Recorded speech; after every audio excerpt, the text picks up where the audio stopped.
Davi é ungido rei. O Senhor disse a Samuel: Até quando você terá pena de Saul, se eu o rejeitei como rei de Israel? Encha um chifre de azeite e ponha-se a caminho. Vou enviar você a Jessé, o belemita, porque escolhi um dos filhos dele para ser rei. Samuel respondeu: Como posso fazer isso?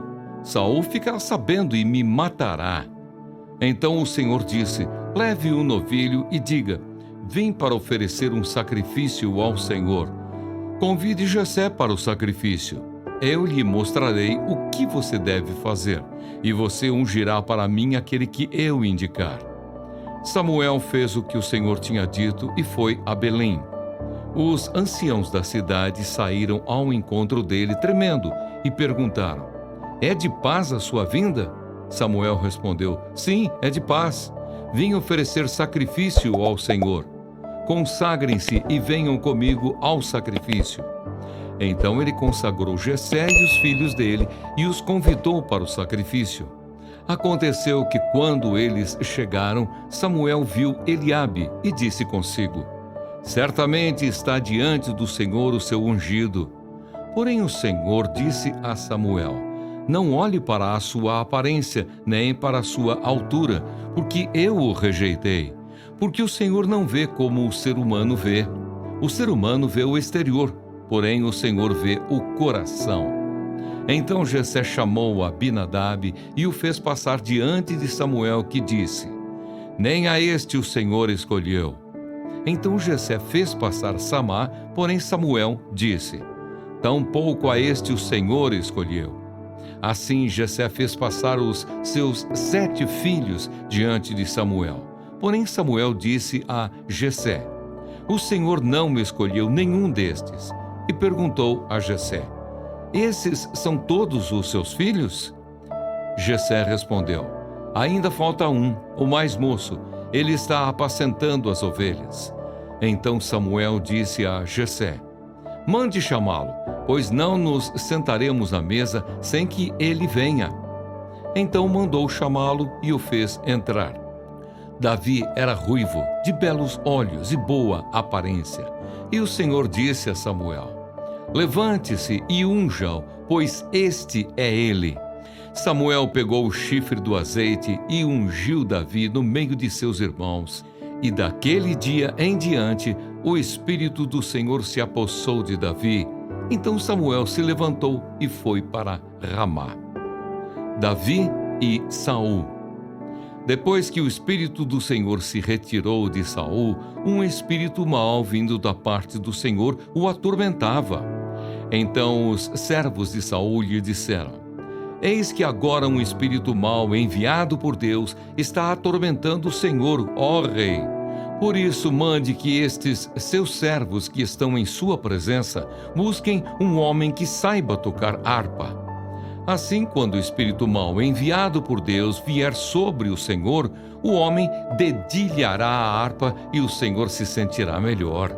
E Saul disse aos seus servos: Então procurem um homem que saiba tocar bem a harpa e tragam-no para cá. Um dos moços disse: Conheço um filho de Jessé, o belemita, que sabe tocar harpa. Ele é forte e valente, homem de guerra, fala com sensatez e tem boa aparência. E o Senhor Deus está com ele. Saul enviou mensageiros a Jessé, dizendo: Mandem-me o seu filho Davi, aquele que está com as ovelhas. Então Jessé pegou um jumento e o carregou de pão, um odre de vinho e um cabrito, e enviou-os a Saul por meio de Davi, seu filho. Assim Davi foi a Saul e esteve diante dele. Saul gostou muito dele e fez dele o seu escudeiro. Saul mandou dizer a Jessé: Deixe que Davi fique aqui, pois alcançou favor diante de mim. E sempre que o espírito mau enviado por Deus vinha sobre Saul, Davi pegava a harpa e a dedilhava. Então Saul sentia alívio e se achava melhor, e o espírito mau se retirava dele. Tu, porém, o repudiaste e o rejeitaste, e te indignaste com o teu ungido. Quebraste a aliança com o teu servo, profanaste a sua coroa, jogando-a no chão. Arrasaste todas as suas muralhas, reduziste a ruínas as suas fortificações. Todos os que passam pelo caminho o saqueiam. Ele se tornou objeto de deboche para os vizinhos. Exaltaste a mão direita dos seus adversários e deste alegria a todos os seus inimigos. Deixaste sem fio a sua espada e não o sustentaste na batalha. Fizeste cessar o seu esplendor e deitaste por terra o seu trono. Abreviaste os dias da sua mocidade e o cobriste de vergonha. Até quando, Senhor, ficarás escondido para sempre? Até quando a tua ira queimará como fogo? Lembra-te de como é breve a minha existência. Terias criado em vão todos os filhos dos homens. Quem é que pode viver e não ver a morte? Ou quem pode livrar a sua alma do poder da sepultura? Senhor, onde estão as tuas misericórdias de outrora, juradas a Davi por tua fidelidade? Lembra-te, Senhor, dos insultos contra os teus servos e de como trago no peito a injúria de muitos povos, com que os teus inimigos, Senhor, têm insultado, sim, insultado os passos do teu ungido. Bendito seja o Senhor para sempre. Amém e amém.